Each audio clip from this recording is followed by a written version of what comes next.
Bonjour à tous les amis, aujourd'hui on se retrouve pour une toute nouvelle vidéo sur ma chaîne YouTube. Enfin, oui, je le répète plusieurs fois, la liste des 26 sélectionnés pour la Coupe d'Afrique des Nations du côté de l'Algérie est enfin sortie. Comme d'habitude, voilà, fallait s'y attendre, hein. C'est vrai qu'il y avait pas mal de pronostics, pas mal de gens qui ont tenté de trouver l'heure, trouver la date exacte à laquelle allait tout simplement paraître cette liste des 26 sélectionnés pour la Coupe d'Afrique des Nations 2023 qui, je vous le rappelle, aura lieu dans quelques jours du côté de la Côte d'Ivoire le vendredi soir. Voilà, comme d'habitude, hein, vous le savez, dès que la conférence de presse de Djamel Belmadi qui a lieu généralement le dimanche est annoncée, on sait que 2 jours avant, soit le vendredi soir, on a tout simplement la liste qui sort entre 22h et 1h du matin. C'est quand même assez marrant de voir que à chaque fois ça se passe comme ça. C'est vrai qu'on a d'autres sélections, on a des vidéos, on a d'autres sélections où le sélectionneur vient au journal présenter la liste, on a d'autres sélections où on a une horaire on va dire un peu plus classique à midi, à 13h, à 14h. Nous c'est tout le temps entre 22h et 1h du matin. On a enfin résolu ce grand mystère du côté de la Fédération algérienne de football. La liste est donc enfin là, je vous l'ai dit il y a quelques instants, 26 joueurs sélectionnés par Belmadi. Belmadi pouvait tout simplement convoquer 27 maximum, entre 23 et 27 joueurs pour cette Coupe d'Afrique Nation. Il a fait le choix d'en prendre que 26. J'espère qu'on lui posera la question lors de la conférence de presse. Pourquoi 26 et pourquoi pas 27? Pourquoi est-ce que tu te permets, entre guillemets, de ne pas prendre 27 joueurs? On sait que lors des matchs de la Coupe d'Afrique des Nations, seulement 23 joueurs pourront être inscrits sur la feuille de match. Donc si tu en prends 27, ça fait 4 joueurs qui devront rester, en tribune. Si tu en prends 26, il y en aura du coup 3 qui devront rester en tribune. Donc voilà, c'est peut-être pour, entre guillemets, réduire son casse-tête et avoir finalement que 3 joueurs à chaque match qui devront du coup rester du côté des tribunes. On est parti pour parler évidemment de cette liste, hein, vous la voyez, elle s'affiche enfin sous vos yeux avec Raïs Mboli, Mandrea et Ben Botoka. J'ai pas vraiment de surprise, hein, évidemment, à ce poste de gardien de but, hein, le retour de Raïs Mboli. On sait évidemment que Zerba, qui était le numéro 2 depuis plusieurs mois, malheureusement paye, hein, tout simplement son faible temps de jeu du côté de l'Arabie Saoudite.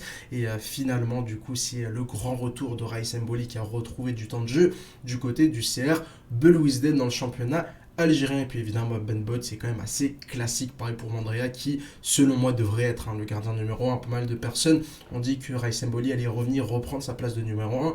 Pour moi voilà, Raïs Mboli, avec tout le respect qu'on lui doit, avec c'est une légende immense du football algérien. Pour moi Mboli doit rester évidemment sur le banc, ça doit être le deuxième gardien.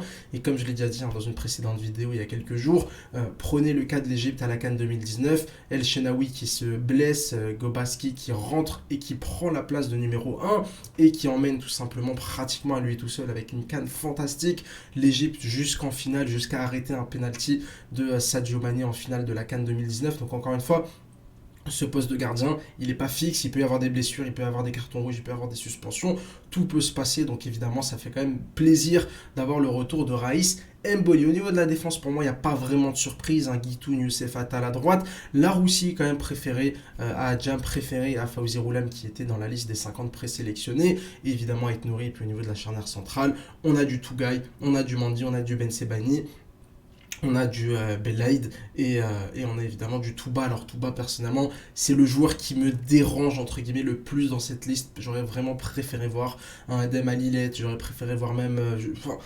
je pense qu'Alilette aurait vraiment mérité, hein, le défenseur central de l'USMA, être présent dans cette liste.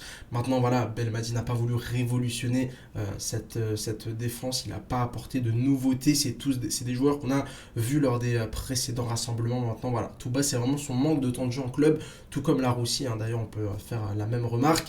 Mais encore une fois, c'est des joueurs qui, je pense, sauf blessure, risquent d'avoir un temps de jeu assez faible pendant cette Coupe d'Afrique des Nations. Donc pour l'instant, c'est quand même relativement logique. Au milieu de terrain, là aussi, hein, pas vraiment de surprise, hein, la présence évidemment de Bentaleb, la présence d'Awar, hein, qui n'est pas à 100% physiquement et qui pourrait arriver à blesser au début de la Coupe d'Afrique des Nations, la présence évidemment de Chaibit, Zerouki, de Boudaoui, la présence aussi de Ferrouli, hein, ça c'est quand même assez étonnant pour certains. Moi personnellement ça me fait évidemment plaisir. C'est comme Raïs Mboli, pas sûr qu'il aurait énormément de temps de jeu. Maintenant voilà, Ferrouli c'est une encyclopédie vraiment du football national algérien. C'est voilà, un mec qui a tout vécu, qui a vécu la Coupe du Monde, qui a vécu des cannes catastrophiques, qui a vécu des excellentes Coupes d'Afrique des Nations. C'est un mec avec une expérience absolument fantastique. Et voilà, pour apporter de l'expérience à des Shaibi, pour apporter de l'expérience à des Zerouki, pour apporter de l'expérience à des Boudaoui qui certes ont déjà joué pour certains une voire deux Coupes d'Afrique des Nations, mais c'est pas non plus des joueurs hyper expérimentés. Et c'est vrai que la présence de Ferrouli, elle est quand même assez logique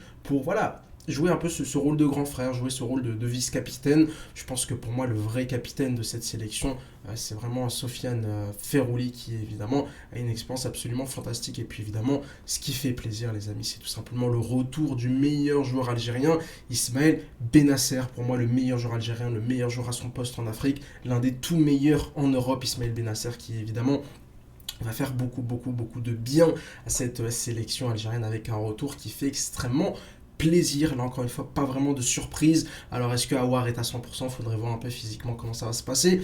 L'absence forcément des organes, elle est quand même assez difficile pour lui, je pense. Je pense que c'est l'un des joueurs les plus déçus de ne pas être dans cette liste, avec un joueur qui, voilà, qui a perdu sa place, il faut le dire, au cours des derniers mois. L'arrivée de Bentaleb, évidemment, lui fait une énorme concurrence. Bentaleb qui marche sur la Ligue 1 depuis le début de la saison. Forcément, pour Zorgan, moi dans ma liste, que je vous avais sorti il y a quelques jours, je ne l'avais pas mis dans ma liste pour ces raisons justement, parce qu'il y a Bentaleb, parce qu'il y a Boudaoui, parce qu'il y a Zerouki, trop de concurrence et malheureusement un profil qu'on a déjà, et à un moment donné, choisir c'est éliminer. Et malheureusement, quand tu choisis Bentaleb, quand tu choisis Zerouki, tu es obligé de laisser Zorgan à la maison. Il y a un autre joueur que j'aurais bien voulu voir dans cette liste, c'est évidemment Khadri qui fait un excellent début de saison du côté de Courtrai. Alors forcément, il est dans la pire équipe de Belgique, il est dans une équipe qui collectivement n'y arrive absolument pas, ils sont derniers du championnat belge, donc forcément pour lui, c'est compliqué de tirer son épingle du jeu et de vraiment se montrer sa valeur. J'en suis sûr que voilà, si Khadri avait quitté Courtrai cet été, était parti dans une équipe joueuse, dans une équipe qui joue le haut de tableau, dans un bon championnat européen, je suis convaincu qu'il aurait réussi à être présent dans cette liste. Malheureusement, voilà, Zorgan Khadri, c'est des joueurs qui stagnent un peu, c'est des joueurs qui n'ont pas fait le forcing cet été pour quitter leur club belge respectif. Et malheureusement pour eux, leur absence dans cette liste, elle est quand même assez logique, même si encore une fois tu peux te dire pourquoi est-ce que tu prends pas Khadri? C'est vrai que tu prends que 26 joueurs, est-ce que si tu avais pris Khadri en 27e joueur ça aurait été un scandale? Voilà, c'est quand même assez compliqué de parler de ce genre de choses. Et puis évidemment il y a aussi Sérieux, alors Sérieux on me dit qu'il est blessé. Voilà, moi c'est un joueur que j'aurais bien voulu voir. Alors évidemment, s'il est blessé, il n'y a absolument aucun débat possible. Maintenant, vous avez vu, il y a quand même Oussem Aouar qui a été convoqué. Voilà, maintenant ça reste quand même, en termes de gardien, en termes de milieu, en termes de défenseur, absolument logique. Il n'y a pas de surprise et il n'y a pas de grand absent majeur. Chaque absence se justifie. On aurait pu aussi évidemment parler d'Abdelli, on aurait pu parler d'autres joueurs encore au milieu de terrain qui auraient peut-être mérité d'être sélectionnés, mais ça reste quand même relativement logique. Allons passer évidemment maintenant aux attaquants avec là, encore une fois, pas de surprise, je l'ai déjà dit, cette liste, il n'y a vraiment aucune surprise majeure parmi ces 26 joueurs sélectionnés. Slimani Bounedjah, sélectionné au poste de numéro 9. Gouiri Amoura Belaïli, vraiment Gouiri, je le considère vraiment comme un ailier gauche. Amoura aussi, dans l'esprit, je pense, de Belmadi. Et puis évidemment, le grand retour de Youssef Belaïli, je l'avais déjà annoncé sur mes réseaux depuis le mois de septembre, depuis le mois d'octobre, je le sentais. Il était revenu vraiment en puissance avec le Mouloudia Club d'Alger, meilleur buteur, meilleur passeur, parmi tout simplement l'un des meilleurs joueurs sur le continent africain en ce début de saison. Et évidemment, au poste d'ailier droit, la présence du capitaine Riyad Mahrez et d'Adamounas. Pas de surprise, alors évidemment il y a des joueurs qui auraient pu être appelés, on pense par exemple à Saïd Benrahma qui c'est quand même dommage, vraiment pour Benrahma, ça me fait penser un peu à Zorgan, ça me fait penser un peu à Khadri. C'est des joueurs qui n'ont jamais vraiment su s'imposer en sélection, qui en plus de ça en club sont en train de stagner, alors évidemment pour différentes raisons. Moi je pense que pour Zorgan, pour Khadri, pour Benrahma, la meilleure solution c'est vraiment de prendre cette grosse déception et d'en faire une force, quitter leur club. Je pense que les trois doivent vraiment partir dès cet été de leur club, aller chercher un nouveau challenge, exploser, et puis la prochaine Coupe d'Afrique des Nations elle va arriver très très rapidement, et puis voilà, pourquoi pas être appelé et convoqué lors de la prochaine échéance continentale qui aura lieu, je vous le rappelle, du côté du Maroc en 2025. Donc vraiment pas de surprise, c'est une liste qui personnellement me plaît, c'est vraiment exceptionnel sur le papier. Tous les postes, tu as de la qualité en défense, tu as de la qualité au milieu de terrain. C'est quand même exceptionnel, un milieu de terrain, Bentaleb, Shaibi, Benasser. Franchement, en Afrique, il n'y a pas beaucoup d'équipes qui sont capables d'aligner autant de qualité au milieu de terrain. En attaque, il y a quand même évidemment quelques petits doutes. Qui sera au poste de numéro 9? Est-ce que Mahrez sera en forme? Qui sera au poste d'ailier gauche?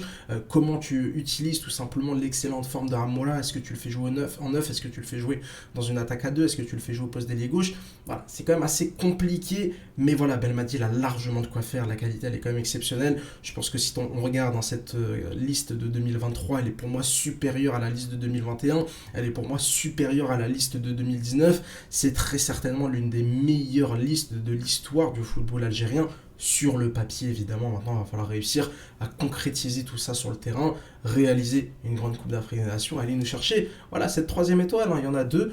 Moi j'aime bien les chiffres impairs, pourquoi pas aller chercher une troisième étoile et enfin voilà avoir le slogan One to Three Viva l'Algérie qui serait assez exceptionnel avec ces trois Coupe d'Afrique des Nations. Voilà les amis, hein, pour ma petite vidéo sur cette liste de l'Algérie, n'hésitez pas à me dire vous aussi en commentaire ce que vous en pensez, quels sont pour vous les grands absents de cette liste. Évidemment il y a pas mal de noms, je vais faire d'ailleurs une vidéo où je vais parler des principaux perdants de cette liste et quels sont tout simplement les joueurs qui peuvent avoir de grands regrets de ne pas participer à cette Coupe d'Afrique des Nations qui aura lieu, je vous le rappelle, du côté de la Côte d'Ivoire. N'hésitez pas du coup à me donner votre avis en commentaire, n'hésitez pas à mettre un petit like, à vous abonner pour pas louper les prochaines vidéos, n'hésitez pas à me suivre sur Twitter pour tranquillement parler football. Et ciao ciao les amis.